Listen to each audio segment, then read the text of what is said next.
오늘 하나님께서 우리에게 허락하신 말씀은 시편 27편 1절에서 6절, 13절에서 14절의 말씀입니다. 주님이 나의 빛, 나의 구원이신데 내가 누구를 두려워하랴. 주님이 내 생명의 피난처이신데 내가 누구를 무서워하랴. 나의 대적자들, 나의 원수들, 저 악한 자들이 나를 잡아먹으려고 다가왔다가 비틀거리며 넘어졌구나. 군대가 나를 치려고 애워싸도 나는 무섭지 않네. 용사들이 나를 공격하려고 일어날지라도 나는 하나님만 의지하려네. 주님, 나에게 단 하나의 소원이 있습니다. 나는 오직 그 하나만 구하겠습니다. 그것은 한평생 주님의 집에 살면서 주님의 자비로우신 모습을 보는 것과 성전에서 주님과 의논하면서 살아가는 것입니다. 재난의 날이 오면 주님의 초막 속에 나를 숨겨주시고 주님의 장막, 은밀한 곳에 나를 감추시며 반석 위에 나를 올려서 높여주실 것이니 그때의 나는 나를 에워싼 저 원수들을 내려다보면서 머리를 높이 치켜들겠다. 주님의 장막에서 환성을 올리며 제물을 바치고 노래하며 주님을 찬양하겠다. 이 세상에 머무는 내 한 생애에 내가 주님의 응덕을 입을 것을 나는 확실히 믿는다. 너는 주님을 기다려라. 강하고 담대하게 주님을 기다려라. 아멘. 하나님의 말씀입니다. 반갑습니다. 너무 오래간만에 제가 설교를 하는 것 같아서요. 설레기도 하고 긴장도 되고 좀 그렇습니다. 근데 오늘은 좀 더 특별한 것 같아요. 우리 여호수아 형제 자매들이 동계 수련회를 갔다 오는 날이고, 또 금요일 날에는 또 느동수 느헤미야 동계 수련회가 있기 때문에 방금 이영주 목사님이 말씀하신 것처럼 큰 부담이 좀 있습니다. 개인적으로 준비하면서. 그러나 우리 형제 자매들, 특히 여호수아 형제 자매들 수련회 갔다 오신 분들 손 한번 들어보실래요? 자신감 있게. 그래요. 감사합니다. 여러분 때문에 제가 또 하나의 부담이 있었는데요. 수련회에서 일정을 보니까 오늘까지더라고요. 그죠? 수련회의 모든 은혜와 받은 은혜들, 또 받은 말씀들을 잘 정리하고 또 이렇게 마무리하는 또 예배가 돼야 되겠다라는 거룩한 부담도 있고, 또 한편으로는 느헤미야 공동체가 또 수련회를 잘 준비시켜야 되겠다는 마음. 또 마지막 하나는 어떤 거냐면, 수련회 갔다 오니까 어때요? 피곤해요. 그죠? 수련회는 늘 피곤해요. 아무리 좋은 환경이라도. 또 점심도 먹었어. 그래서 깊은 안식에 빠지지 않도록 잘 도와야 되겠다는 또 다른 부담이 있습니다. 제가 섬기는 공동체도 12월 말에 수련회를 다녀왔어요. 금식 수련회를 다녀왔습니다. 금식 수련회. 요즘 세상에 무슨 금식 수련회냐라고 하겠지만 갑니다. 저희들은. 감사하게도 작년보다 더 많이 형제 자매들이 와서, 안타까운 것은 우리 형제들이 이렇게 난방이 안 되는 예배당에 의자를 밀어내고 깔판을 깔고 잠을 자면서 금식 수련회를 해야 할 정도로 형제 자매들이 많이 왔어요. 너무 귀하죠. 물론 저희들도 가기 전에는 가네 못 가네, 저는 금식하면서 기도는 못 해봅니다. 손이 떨려서 이렇고, 또 우리 선배들은 또 그러죠. 너가 그냥 갈래? 혼나고 갈래? 그런 줄다리기를 또 있었습니다. 근데 감사하게도 갔다 오니까 아이들이 달라졌어요. 동지의식이 생겼어요. 첫 번째, 이 금식 수련회 갔다 오면 동지의식. 여러분들 너무 심각하게 생각해도 되나? 이럴 정도로 아이들은 이제 금식한다 그러면 이제 죽음을 생각하면 죽음을. 절대로 우리 역사상 한 명도 죽은 적이 없거든요. 근데 아이들은 그냥 한 끼만 굶어도 죽는 줄 알아요. 근데 그 사선을 함께 건넜다, 넘었다 라는 동지의식이 생깁니다. 근데 여름 수련회도 있거든요. 여름 수련회 좀 달라요. 여름 수련회는 한 식구가 돼서 돌아옵니다. 한 식구. 여름 수련회는 수련회 내내 밥을 해 먹으면서 수련회를 하거든요. 그러니까 이제 같이 밥을 먹은 어떤 한 식구가 된다라는 그런 어떤 분위기였다면, 금식 수련회는 뭔가 이렇게 사선을 함께 돌파하고 넘었다라는 그 동지의식, 그런 마음으로 옵니다. 뿐만 아니라 눈빛이 달라져요. 우리 여호수아 여동수 갔다 오신 분들, 제가 너무 멀어서 잘 안 보이는데 눈동자가 좀, 눈빛이 좀 달라졌나요? 우리 옆에 있는 형제자매들끼리 한번 보세요. 달라졌나? 한번 보세요. 졸립지? 뭐 이러지 말고, 달라졌구나. 그 밤새서 금식 끝나고 나서 이렇게 나누면 아이들이 나눔의 깊이도 더 달라지고요, 또 기도의 깊이도 달라지고, 그런 변화가 있어요. 그래서 매번 저희들이 금식 수련회를 하고 있는 것 같습니다. 아마도 우리 여호수아 동계 수련회를 통해서도 우리 형제 자매들이 정말 하나님을 향한 여러분의 마음과 태도들이 달라지고, 또 주제가 또 루킹이죠. 루킹, 그죠? 세상을 바라보는 눈, 또 하나님을 바라보는 눈들이 달라졌고 더 깊어지고 더 넓어졌으리라 생각이 듭니다. 얼마 전에 제가 한 통계를 본 적이 있는데요. 서울대학교에 보면 행복연구소라고 있어요. 행복연구소. 그곳에서 우리 나라의 전 연령대를 대상으로 행복지수와 불안지수를 조사해 본 적이 있거든요. 질문은 좀 단순해요. 하나는, 당신은 얼마나 당신의 삶에 만족하고 의미 있는 삶을 살고 있습니까? 두 번째는, 그리고 지금 당신은 얼마만큼이나 불안하다고 느끼십니까? 그랬어요. 그 결과가 나왔는데요. 전 연령대의 2030 세대가 여러분 세대죠, 그죠? 행복지수는 가장 낮은 세대가 됐고 불안지수는 가장 높은 세대였어요. 왜 그렇지 않겠어요? 현실은 어렵고 미래는 불확실하고 그 나이를 여러분들이 살고 계시는 거죠, 그죠?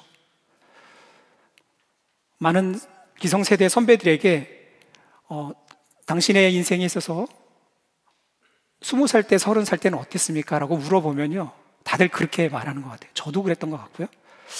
낭만과 추억은 있었던 것 같은데 가장 힘들었던 것 같아요. 불확실한 미래에 대한 두려움들. 요즘 세대들은 또 어때요? 치열한 경쟁들, 또 과도한 또 비교, 열등의식, 그죠? 그런 것들이 몰려오는 거죠. 그러니 우리 삶이 행복지수는 낮고 불안지수는 높다라고 말할 수밖에 없는 거죠, 그죠? 그리고 요즘 친구들은 금방 제가 말씀드렸던 것처럼 여동순위, 느동순위. 아마 우리 어른들께서 참석하신 분들은 저 말이 무슨 말인가 그러는데, 여호수아 동계수련회를 여동수라고 합니다. 느동수는 느헤미야 동계수련회를 그렇게 합니다. 그런 것처럼 2022년도에 가장 인기를 끌었던 줄임말이 있었어요. 여러분들은 아마 다 기억하실 것 같아요, 그죠? 중꺾마라고, 중꺾마. 다 들어보셨죠, 그죠? 알고 봤더니 그 말이 인터넷 게임 선수가 게임에 지고 나가지고 인터뷰할 때 그냥 지나가는 말로 했는데 유행이 됐다고 그래요. 그 게임이 졌대요. 져가지고 지금 너무 안타까운데 우리에게 중요한 거는 꺾이지 않는 마음입니다. 이렇게 했나 봐요. 근데 그게 젊은 친구들 사이에서 막 이렇게 번져가지고 그 해에 가장 인기 있는 그 핫한 그 줄임말이었다고 그래요. 여러분, 왜 그럴까요? 지금도 우리 이 젊은 세대들이 아마 중꺾마라고 말하면 굉장히 위로받고 격려받는 그런 마음이지 않을까 싶어요. 그죠? 수년 전에 부터 계속 제가 이제 사역자니까 또 캠퍼스 사역을 하고 있으니까 그 질문하시는 분들이 늘 하는 질문이, 똑같은 질문이 하나 있어요. 가장 큰 기도 제목, 시급한 게 뭐냐? 이렇게 물어봐요. 그럼 한결같이 저뿐만 아니라 많은 사역자분들이 하시는 말씀이 그거죠. 청년 세대가 살아야 합니다. 청년들이 살아야 합니다. 청년들이 다시 부흥해야 합니다. 그런 얘기를 해요. 제가 22년도에 아마 설교했던 기억이 있어요. 그때가 만약 코로나가 끝나고 다시 일상으로 돌아올 때였거든요. 그때 제가 설교하면서 그렇게 말씀을 드렸던 것 같아요. 아마도 코로나가 끝나서 일상으로 돌아왔지만 많이 힘들어질 것 같아요. 그렇게 얘기한 적이 있었거든요. 근데 지금 이제 또 2년이 지나고 나서 제가 여러분 앞에 서서 말씀을 나누는데 캠퍼스 상황과 또 젊은 세대들의 사역은 더 힘들어진 것 같아요. 더 어려워진 것 같고. 교회마다 2030 세대들이 교회를 떠나고 있는데요. 10년 사이에 거의 2배가 지금 교회를 빠져나가고 떠나가고 있다고 그래요. 장로교회 한 교단에서는 조사를 해보니까 옛날에는 주일학교가 없는 교회들이 많았거든요. 근데 지금은 청년대학부, 지금 우리 젊은이 교회라고 하죠, 우리는요. 그러니까 일반 교회에서는 청년대학부라고 하잖아요. 청년대학부가 없는 교회들이 부지기수예요. 거의 50%에 가까이 있어요. 청년 예배가 없어요. 있다고 해도 그 절반, 있는 예배를 드리는 교회의 청년부들이 다 10명 이하라고 말합니다. 이처럼 우리 젊은 세대들이 신앙을 포기하고 교회를 떠나가고 있어요. 왜 우리 청년들이 이렇게 떠나가고 신앙을 포기하고 할까? 우리가 우리 주인공들이잖아요. 한번 진지하게 한번 생각해 봤으면 좋겠어요. 제가 아까 중꺾마라고 했는데 어쩌면 지금의 세대의 우리 젊은이들이 그만 이런 어려운 현실과 불확실한 미래 때문에 마음이 이미 꺾여버린 것은 아닌가? 라는 생각도 제가 하고 있어요. 그런 생각을 하고 있어요. 그래서 오늘 제가 설교를 준비하면서 서론이 좀 길었죠? 하나님이 주신 마음이기 때문에 좀 나누고 싶었어요. 하나님이 주시는 저한테 좀 또 다른 또 마음이 있다면, 이렇게 어렵고 미래가 불확실한 세대를 살고 있는데 우리 청년들을 살려야 되지 않겠는가? 상황은 이렇지만 그럼에도 불구하고 정말 우리 오늘 본문에 우리가 같이 읽었던 다윗의 고백처럼 주님만 바라보면서 주님이 나의 구원자고 피난처시라는 이 고백을 드리면서 지금의 우리 2030 이 현실들을 돌파해내는 믿음의 용사들로 잘 격려하고 섬겨야 되겠다는 거룩한 또 다른 부담을 주셨어요. 자, 오늘 본문 시편 27편은요, 아마도 우리 다 아시겠지만 작년부터 우리 목사님들 통해서 계속 시리즈로 여러분들이 설교를 듣고 있는 사무엘 상하, 지금 이제 하를 시작하셨죠? 그의 메인 캐릭터인 다윗의 이야기입니다. 다윗이 이제 쓴 시죠. 다윗이 어떤 사람이었죠? 사무엘상 우리가 목사님 내가 어제 일도 잘 기억 못하는데 작년에 들었던 설교를 다 기억할 수 있을까요? 그러는데 지난주에 우리 김철수 목사님이 잠깐 서머리를 해줬지만 저도 서머리를 좀 해볼게요. 사무엘상에서의 다윗의 삶은 어떤 삶이었죠? 도망자의 삶, 그죠? 두려움과 죽음의 공포 속에 늘 쫓겨다니는 인생, 그런 삶을 살았던 다윗이었죠. 이제 사무엘 하에서는요, 또 한 번의 그 위기가 옵니다. 나중에 좀 보시겠지만 사무엘 하 15장에 보면 노년의 다윗이 똑같이 그 사무엘상에서 겪었던 것처럼 도망 다니는 상황에 놓이게 돼요. 사무엘상에서는 사울 왕이 죽이겠다 쫓아오잖아요. 사무엘 하에서는요, 세상 다른 사람도 아닌 자기가 가장 사랑하는 아들 압살롬에 의해서 쫓김을 당해요. 자기를 죽이겠다 쫓아와요. 여러분, 그런 지경에 놓인 다윗이 지금 이 시편 27편을 쓴다고 생각하시면 될 것 같아요. 인간적으로 얼마나 수치스럽고 절망스러운 그런 상황이겠어요, 그죠? 그러나 오늘 우리 같이 한번 읽었던 것처럼 다윗은 그 상황에 좌절하고 절망하는 것이 아니라 오히려 하나님을 바라보면서 믿음을 고백하는 것들을 우리가 같이 읽었죠, 그죠? 2025년을 살고 있는 우리들 형제 자매들에게도 똑같은 형편인 것 같아요. 눈에 보이는 형편들, 불확실한 나의 젊음의 미래들, 그죠? 여러분 들려오는 매스컴의 소리는 뭐예요? 2025년은 더 어렵다, 더 어렵다는 얘기예요. 제가 이렇게 복기를 해보면 해마다 경제는 어렵다고만 얘기했던 것 같아요. 여러분, 국민 여러분, 올해 경제는 좋아질 겁니다. 절대로 그렇게 말한 적이 없어요. 그렇게 한 해 한 해 우리가 오고 있어요. 이제 여러분의 세대에, 여러분이 2025년을 맞이하는 2030 세대는 아마 뉴스를 볼 때마다, 그죠? 여러분들이 아마 다리가 이렇게 떨릴 것 같아요. 답답한 마음도 있을 것 같아요. 우리가 어떻게 다윗이 보여주는 이 모본을 나의 삶과 신앙에 적용하고 또 교훈 삼아야 될지, 오늘 본문을 통해서 여러분들에게 좀 큰 꼭지로 두 가지를 여러분에게 좀 점검하고 격려하는 시간들을 가졌으면 좋겠어요. 첫 번째는요, 나의 믿음을 점검해 보라는 거예요. 나의 믿음을. 우리 시편 27편 1절 말씀인데요, 아까 읽었던데요, 같이 한번 읽어볼까요? 특히 여호수아 형제 자매들은 크게 큰 목소리로, 그죠? 같이 한번 읽었으면 좋겠어요. 시작. 주님이 나의 빛 나의 구원이신데 내가 누구를 두려워하랴. 주님이 내 생명의 피난처이신데 내가 누구를 무서워하랴. 그랬습니다. 사실 이런 위대한 고백을 하고 있어요. 근데 다윗이 직면하고 있는 현실은 어떤 거죠? 2절과 아까 지나갔지만 2절과 3절에 보면 자신을 잡아먹으려고 달려드는 대적들과 원수라고 말하고 있어요. 오늘은 안 읽었지만 7절부터 12절까지는 뭐라고 얘기하냐면 이런 마음을 해요. 자기 마음을 얘기해요. 하나님, 나를 긍휼히 여겨주십시오. 나에게 주님의 얼굴 숨기지 말아 주십시오. 나를 버리지 마십시오. 평탄한 길로 나를 인도해 주십시오.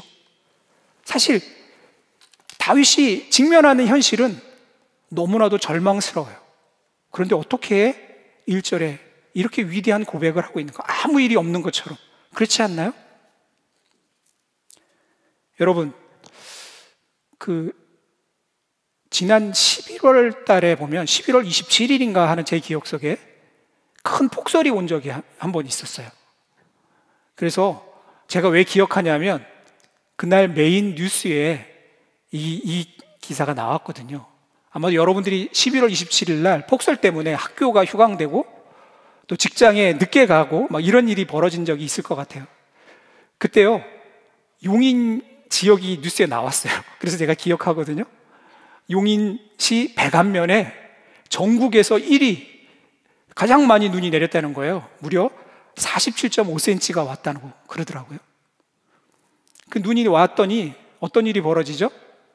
뭐 비닐하우스가 무너지고, 제가 사는 집은 좀 이렇게 빌라 단지거든요. 산이 뒤에 있고, 뭐 그날 눈이 이렇게 습기가 많았던 기억이 나시죠? 그러니까 막 나무들이요 퍽퍽 쓰러지고 가지가 부러지고 막 그런 일이 벌어진 거예요. 2달이 지났는데 아직도 그 나무들을 잘 정리하지 못하고 있어요. 근데 그때 눈이 내린 그 기록적인 그 기록이 어떤 거냐면, 그 뉴스 그 기자들이 그러더라고요. 우리나라 117년 만에 온 거래요. 117년 만에. 117년 만에 온 기록적인 건데, 이게 우리나라 관측 사상, 기상을 관측한 이래 최고의 폭설이라고 그러고요. 여러분, 지금 여러분들이 이런 세대에 살고 있습니다. 그죠? 자연재해가요 역대급이에요. 역대급. 한치 앞을 내다볼 수 없는 사건, 사고, 그 속에 있어요. 근데 그때도 보니까 눈이 한번 내려오고 나니까요, 어떤 나무들이 평소에는 다 똑같은 나무인 것 같은데 어떤 나무가 뿌리를 깊게 내려 있었는지, 줄기를 든든하게 있었는지 알게 되겠더라고요. 그죠? 지금도 우리 동네에는 막 널브러져 있는 나무들이 너무 많아요. 우리의 믿음도 마찬가지겠다 싶은 생각이 든 거예요. 다윗처럼 폭풍이 몰려오고 시련이 몰려오면 내가 시편 27편 다윗의 이 고백처럼 내가 믿는 이 하나님을 이렇게 내가 표현하고 의지할 수 있을까? 주님은 나의 빛이고 나의 구원자시고, 그죠? 나의 생명의 피난처라. 이런 표현을 내가 할 수 있을까? 그겁니다. 어떻게 다윗이 이런 위대한 고백을 이 현실 앞에, 문제 앞에서 가장 먼저 그것을 뒤로 한 채 이 위대한 고백의 주인공이 될 수 있을까요? 우리가 사무엘상을 한번 돌아보면서 다윗이 이렇게 고백할 수 있는 배경들을 한번 살펴봤으면 좋겠어요. 첫 번째는요, 다윗의 이런 믿음의 근거는 다윗의 일상의 삶에서 하나님과 동행하는 삶이 있었다는 거예요. 일상에서 주님을 동행하는. 사무엘상 17장 37절 말씀입니다. 어린 시절의 다윗의 고백이거든요. 우리 같이 한번 읽어볼까요? 시작. 사자의 발톱이나 곰의 발톱에서 저를 살려주신 주님께서.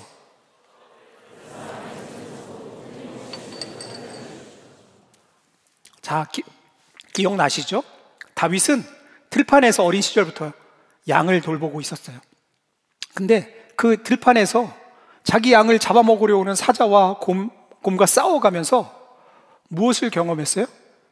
자기를 지켜주고 보호해 주시는 하나님, 나와 동행하는 하나님을 경험했던 거예요. 그 일상에서 다윗이 붙들고 있던 하나님을 향한 믿음은 거기서부터 출발했다는 거죠. 그러니 다윗이 어땠어요? 오늘 본문에서처럼 모두가 숨어버리고 뒤로 물러서고 도망가 버리는 그 전장의 현장 앞에서, 골리앗 앞에서 담대하게 골리앗 앞에 이 어린 다윗이 나서죠. 왜? 내가 믿는 하나님은 충분히 이 문제를 극복할 수 있다고 믿기 때문에 그러죠. 뿐만 아니라 사울이 죽이겠다고 쫓아오는 그 10여 년의 시간들을 어떻게 넉넉히 이겨낼 수 있었을까요?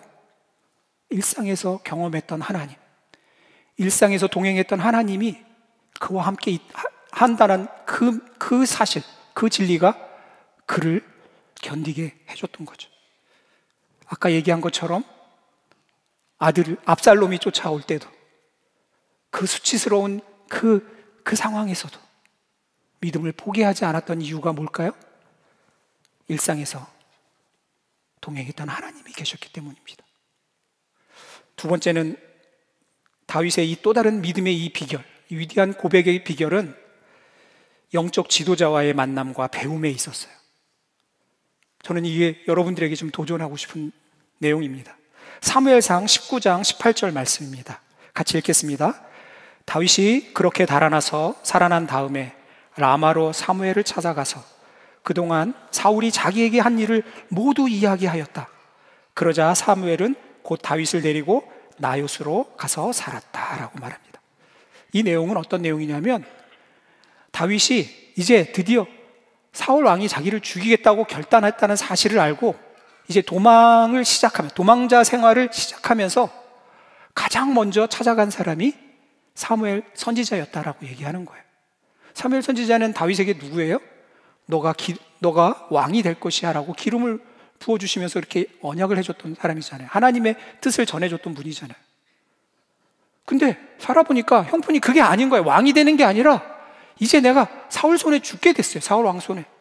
근데 가장 먼저 찾아간 사람이 사무엘 선지자였던 거예요.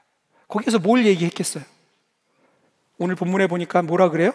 그동안 사울이 자기에게 한 일을 모두 이야기했다. 이야기만 했겠어요? 형편을 다 얘기만 했겠어요? 나요스에 데려가서 사무엘에게 너를 향한 하나님의 뜻이 무엇인지, 너를 향한 하나님의 계획이 무엇인지 분명히 배우고 들었을 거란 생각이 들어요. 이건 너무 중요한 거예요. 뿐만 아니라 다윗에게는 또 다른 영적인 지도자가 한 명 있어요. 다윗이요, 나중에 여러분 사무엘 하에서 보겠지만 아주 역대급의 실수를 범하고 범죄를 저지르는 일이 생깁니다. 그때 어미 꾸짖는 나단 선지자도 그 곁에 있었어요. 다윗이 누렸던 그 축복 중에 하나가 영적인 지도자가 곁에 있었다라는 거예요. 뿐만 아니라 그분들에게 때로는 혼나기도 했지만 하나님의 말씀이, 하나님의 뜻이, 하나님의 계획이 무엇인지 배우는 다윗이었어요.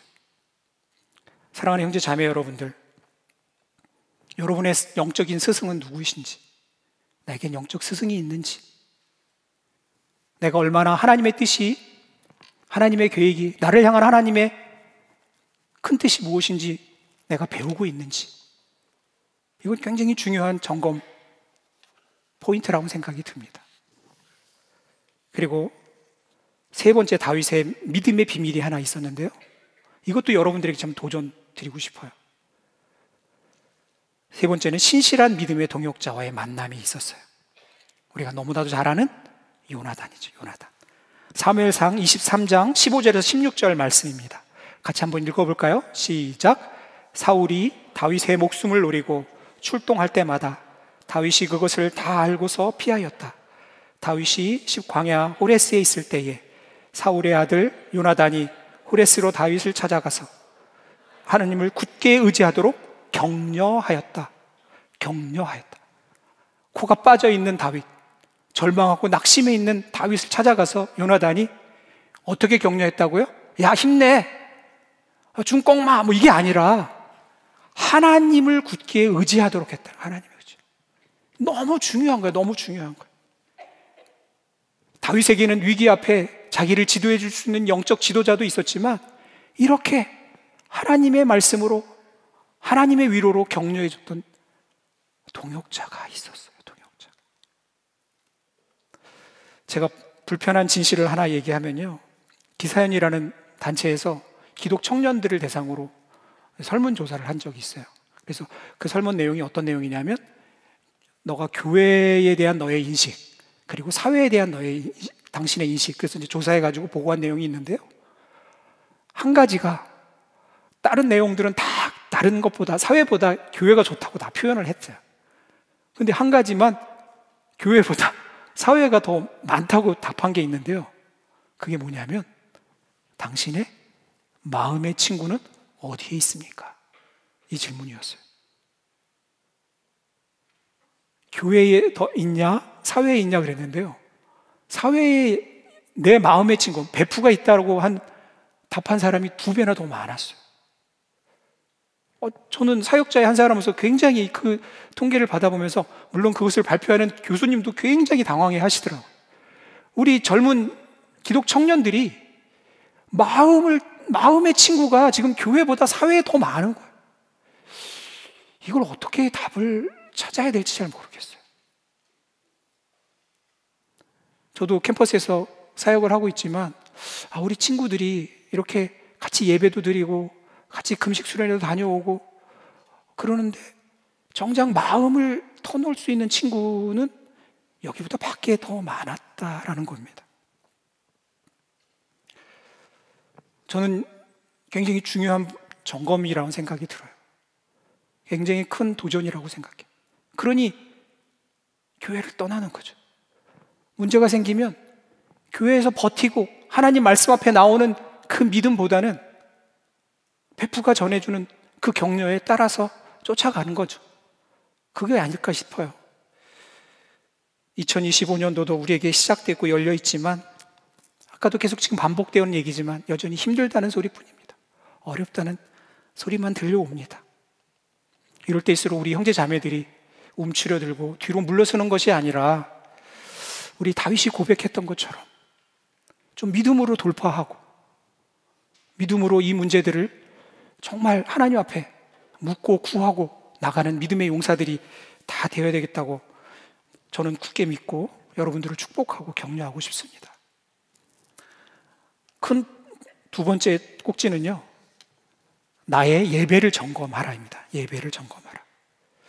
다윗은 이렇게 절망스러운 상황에서 가장 먼저 내가 믿는 하나님이 누구신지를 결론 짓습니다. 그죠? 정의했어요. 1절에 정의했어요. 그 다음에 그가 그렇기 때문에 내가 우선순위를 두는 것이 무엇인지 고백하는데요, 4절과 오늘 읽진 않았지만 8절에 이렇게 얘기하고 있습니다. 같이 한번 큰 목소리로 한번 읽어볼까요? 시작. 주님, 나에게 단 하나의 소원이 있습니다. 나는 오직 그 하나만 구하겠습니다. 그것은 한평생 주님의 집에 살면서 주님의 자비로우신 모습을 보는 것과 성전에서 주님과 의논하면서 살아가는 것입니다. 8절입니다. 주님께서 나더러 내게 와서 예배하여라 하였을 때, 주님, 내가 가서 예배하겠습니다 하고 대답하였으니, 라고 했습니다.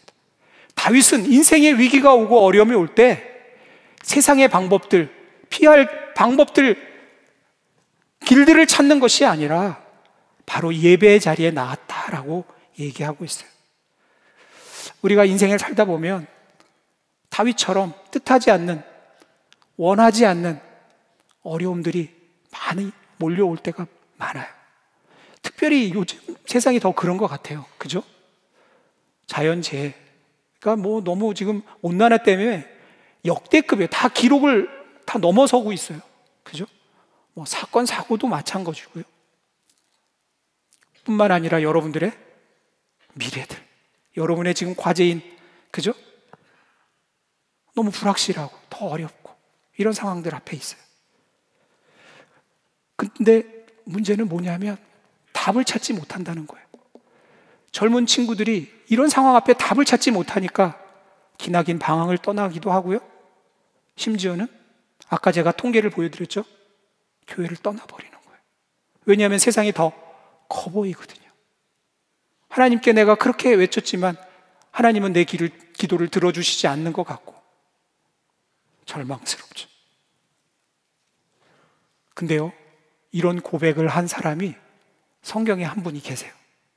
제가 여러 설명을 하기보다는 그 사람의 고백을 여러분하고 같이 나눴으면 좋겠는데요. 그 사람이 바로 아삽이라는 사람이에요. 아삽이요, 시편 73편에 이렇게 고백하고 있어요. 한번 읽어볼까요? 아마 여러분들의 마음, 우리들의 마음 같은 얘기를 고백합니다.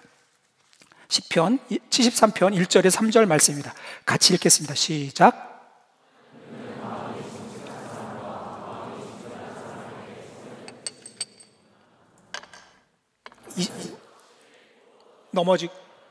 그 믿음을 버리고 미끄러질 뻔했구나. 그것은 내가 거만한 자를 시샘하고 악인들이 누리는 평안을 부러워했기 때문이다. 그랬어요. 아삽이 보니까요, 이 고백처럼요, 이 세상이 너무 불공평한 거예요. 하나님 안 믿는 사람들이 더 잘 살아, 더 좋은 대학 가고, 더 좋은 집에 살고, 심지어는 뭐라 그래요? 여러분 나중에 한번 보세요. 죽을 때도 너무 나이스하게 죽어. 아니, 이거 속이 막 뒤집어지는 거 아니에요? 우리들의 마음 아닌가요? 아삽이 이 얘기를 하고 있는 거예요. 그러니 뭐라 그래요? 내가 그것을 보고 하나님을 향한 확신을 잃어버렸어요. 그러니까 넘어질 뻔하고요, 하나님을 향한 믿음을 내가 버릴 뻔하니까 미끄러질 뻔한 거예요. 이리저리 휘청거린 뻔하고 있었다는 거예요. 자기 마음속에 그들을 시샘하고 그들을 부러워하는 마음만 부글부글 가득 찼다, 이런 얘기를 하고 있어요. 아마도 우리 지금 이 시대에 지금 교회를 썰물처럼 빠져나가고 있는 이 청년들의 마음이 이 마음이지 않을까 싶어요. 사역자 한 사람으로서, 또 대학에서 학생들 지도하고 있는 입장에서 보면 책임감을 느낍니다. 무한 책임감을 느낍니다. 이들에게 내가 해줄 수 있는 얘기가 없나? 이들에게 정말 하나님이 너의 피난처고 너의 구원자이고 너의 인생의 빛이라고 믿도록 내가 권면하고 격려해야 되는데, 이 소리가 저들의 마음속에 닿지 않고 귀에 들리지 않는가 보다. 너무 낙심할 때도 많이 있습니다. 그러나 아삽은요, 이 시편 73편 이렇게 끝나면은 시편이 아니겠죠, 그죠? 이 갈등과 고민 속에서 속절없이 휘청거리고 미끄러지고 넘어질 뻔하고 그렇게 있지 않았다고 고백하고 있어요. 시편 73편 16절과 17절에서 이렇게 고백합니다. 우리들의 마음 같아요. 한번 여러분의 마음 같은 이렇게 막 감정을 이입해서 한번 읽어봤으면 좋겠어요. 같이 16절 시작. 내가 이 얽힌 문제를 풀어보려고 깊이 생각해 보았으나 그것은 내가 풀기에는 너무나 어려운 문제였습니다. 그러나 마침내 하나님의 성소에 들어가서야 악한 자들의 종말이 어떻게 되리라는 것을 깨닫게 되었습니다. 그랬어요. 자기가 그 문제 가지고 이 안 믿는 사람들이 잘 먹고 잘 사는 이 문제를 내가 해결해 보려고 했었지만 답을 못 찾았다는 거예요. 근데 17절에 위대한 고백을 합니다. 비로소 내가 성소에 가서 예배 자리에 나서 보니 하나님의 뜻이 어디에 있는지 알게 되었다. 아까 제가 얘기했죠? 다윗에게 이 믿음의 근거 중에 가장 중요한 것 중에 두 번째, 영적 지도자와 배우고자 하는 태도라고 했죠.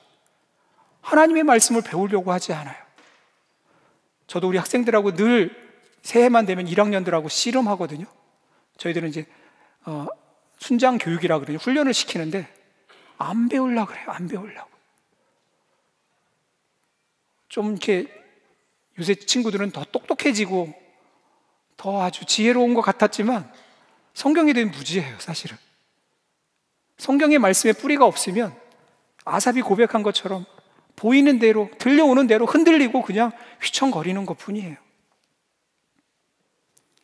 여러분, 아삽의 고백처럼 예배 자리에, 성소에 나아가서야 이 세상이 내가 보는 눈에 보이는 그것, 내 뒤에 귀에 들려오는 그것으로 이것이 전부가 아니었구나라는 걸 알았다라고 얘기하고 있는 거죠.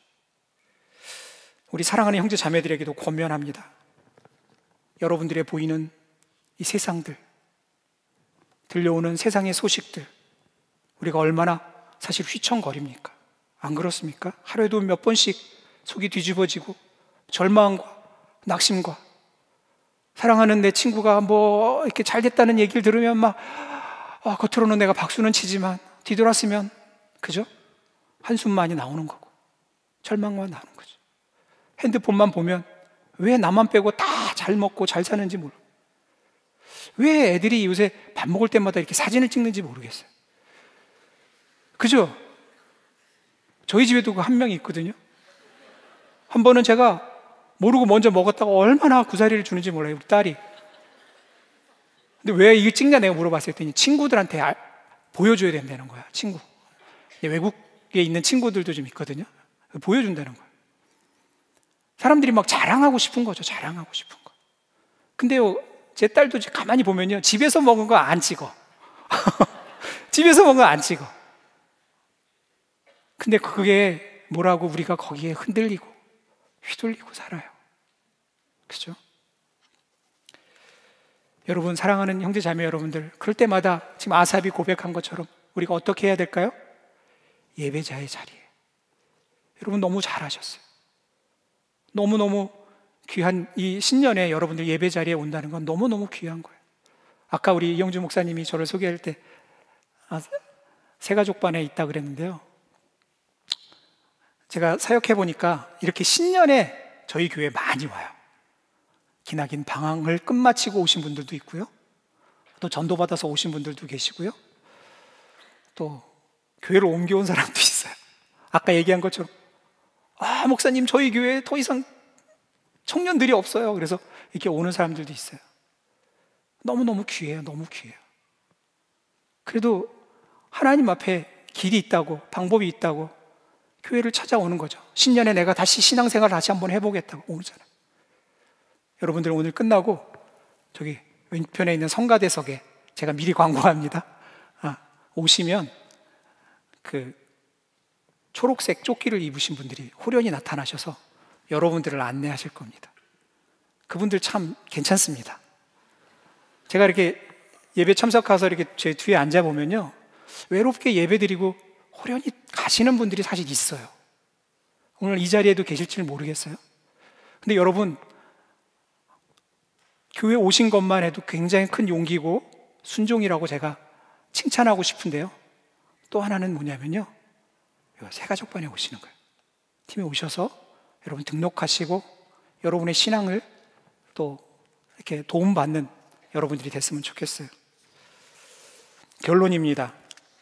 다윗은요, 시편 27편을 마무리하면서 자기가 처한 그 기가 막힌 그 현실을 절망스럽게 바라보기보다는 오히려 그럼에도 불구하고 나는 하나님의 시간을 기다리겠습니다. 하나님의 때를 나는 믿고 기다리겠습니다 하는 위대한 고백을 선포하고 있어요. 시편 27편 13절 14절 말씀입니다. 조금 우리가 톤을 높여서 다윗의 마음 심정으로 한번 읽었으면 좋겠습니다. 시작. 이 세상에 머무는 내 한 생애에 내가 주님의 은덕을 입은 것을 나는 확실히 믿는다. 너는 주님을 기다리라. 강하고 담대하게 주님을 기다려라 말입니다.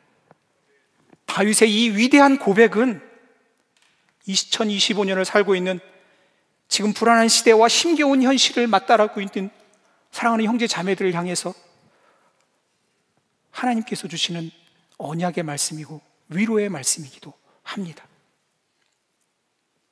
우리가 지금 이 청년의 때에 가장 절실하게 찾고 있고 소망하고 있는 것은 사실 잠시 있다 없어지는 거잖아요.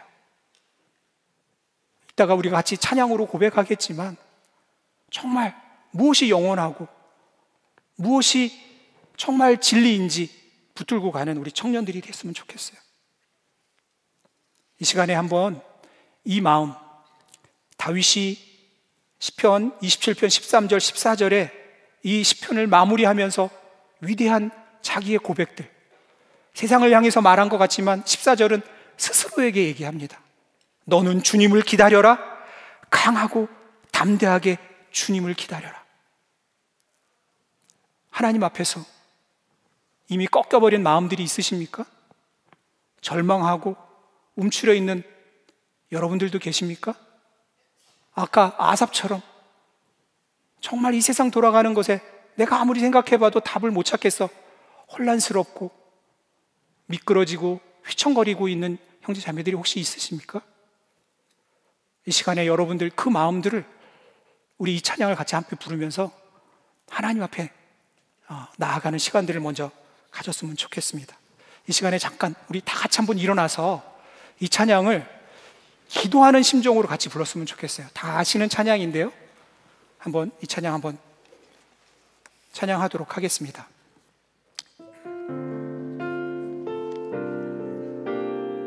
세상은 변해가고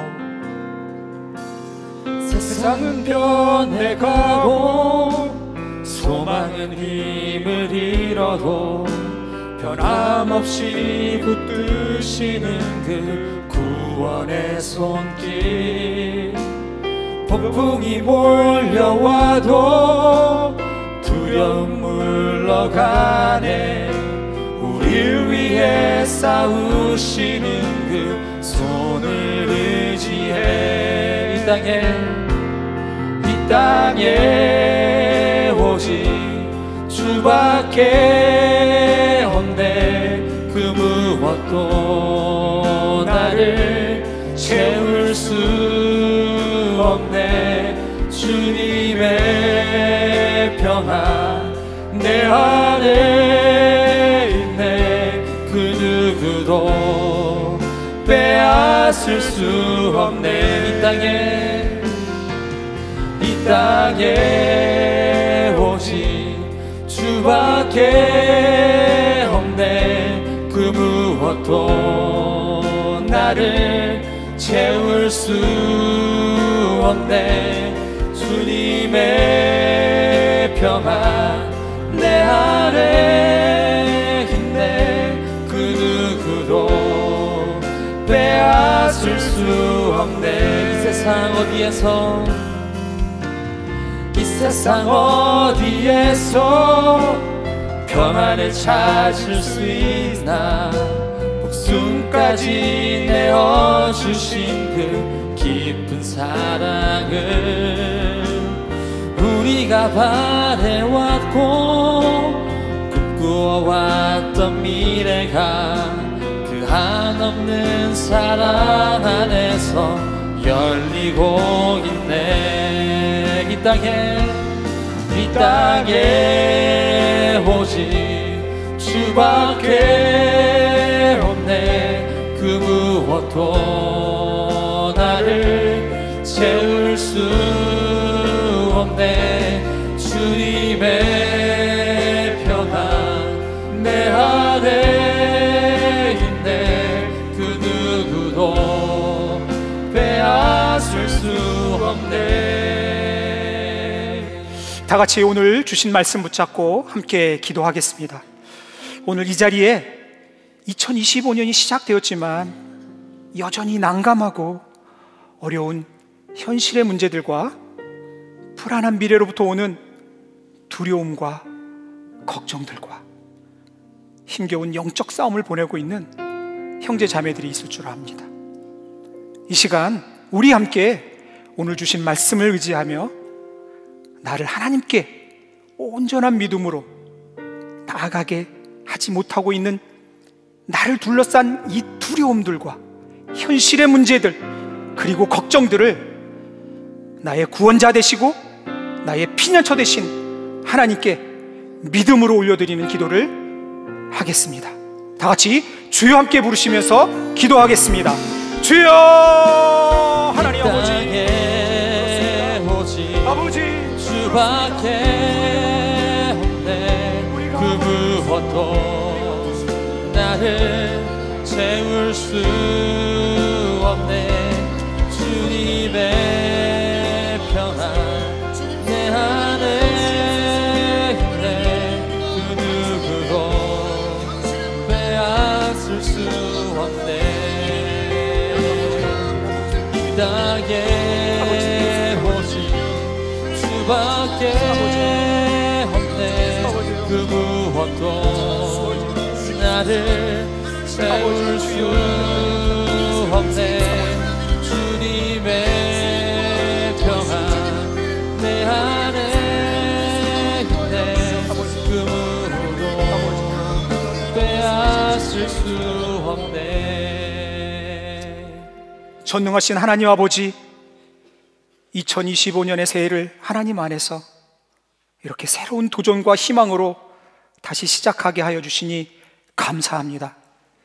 비록 저희 모두가 직면한 현실은 여전히 두렵고 불확실한 미래로 인한 걱정이 태산 같지만 그 상황과 형편에 좌절하지 않고 이렇게 주님께 나와 기쁨으로 예배와 찬양을 할 수 있는 믿음과 용기를 부어주시니 감사드립니다. 2025년 올 한 해에도 우리 젊은이 교회 형제 자매들 모두가 주님과 행복한 동행을 하며 영적으로도 한층 더 성장하고 부흥하는 그런 한 해가 되게 하여 주시옵소서. 지금은 우리 구주 예수 그리스도의 은혜와 하나님의 무한하신 사랑하심과 성령님의 감화감동 교통하심이 이 세상에서 오직 주님만을 바라보며 살기를 믿음으로 선포하고 기쁨으로 순종하는 젊은이 교회의 모든 형제들과 성도들 삶 위에 지금부터 영원까지 함께 하시기를 간절히 축원하옵나이다. 아멘.